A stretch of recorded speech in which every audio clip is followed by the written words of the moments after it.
طلب علم کی فضیلت. طالب علم قرآن کی نظر میں فلولا نفر من کل فرقۃ منہم طائفۃ لیتفقہوا فی الدین. پارہ نمبر 11 رکوع نمبر 4 آیت نمبر 122. سو ایسا کیوں نہ کیا جائے کہ ان کی ہر بڑی جماعت میں سے ایک چھوٹی جماعت جہاد میں جایا کرے تاکہ یہ باقی ماندہ لوگ دین کی سمجھ حاصل کر سکیں. فَاسْأَلُوا أَهْلَ الذِّكْرِ إِن كُنتُمْ لَا تَعْلَمُونَ. پارہ نمبر 17 رکوع نمبر 1 آیت نمبر 7. سو اے منکرو، اگر تم کو یہ بات معلوم نہ ہو تو اہل کتاب سے دریافت کر لو. طلب علم احادیث نبی صلی اللہ علیہ وسلم کی روشنی میں من سلک طریقا یطلب فیہ علم سلک اللہ بہ الی الجنہ، اور یہ مسلم کی حدیث ہے.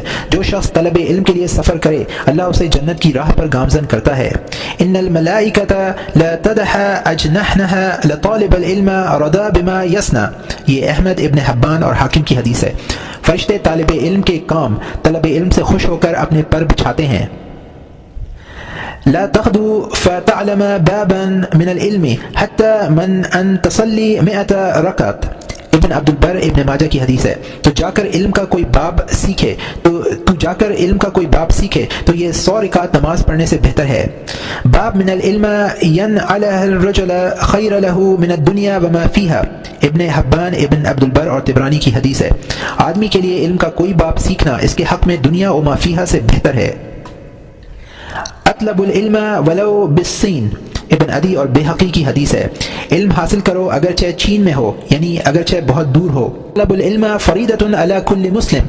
یہ ابن ماجہ کی حدیث ہے. علم کا حاصل کرنا ہر مسلمان کے لیے ضروری ہے. العلم خزائن مفاتیحها السؤال فسألوا فإنه يوجر فيه 4 السائل والعالم والمستمع والمحب. ابو نعیم کی حدیث ہے. علم خزانہ ہے، اس کی کنجیاں سوال ہے.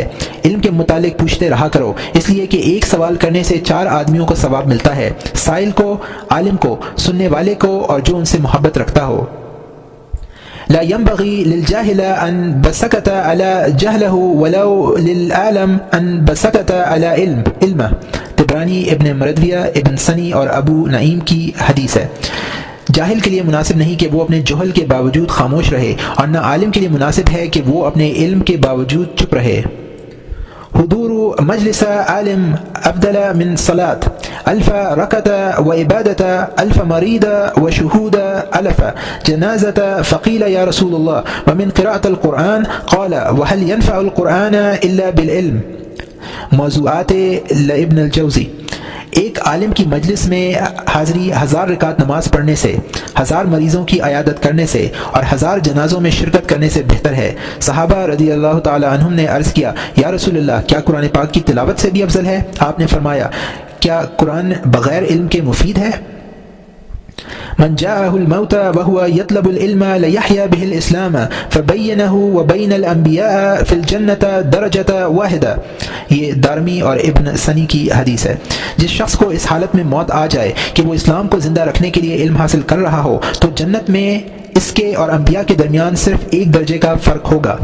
طلب علم صحابہ و تابعین کی نظر میں حضرت ابن عباس رضی اللہ تعالیٰ عنہ فرماتے ہیں کہ جب میں طالب علم تھا تو ذلیل تھا، اب لوگ میرے پاس علم سیکھنے کے لیے آنے لگے تو میں عزت والا ہو گیا. ابن ابی لیلہ فرمایا کرتے تھے کہ میں نے ابن عباس رضی اللہ تعالیٰ عنہ جیسا کوئی شخص نہیں دیکھا. صورت دیکھیے تو وہ حسین، گفتگو سنیے تو وہ فصاحت و بلاغت سے پر، فتویٰ دیں تو معلوم ہوا کہ ان کے پاس سب سے زیادہ علم ہے.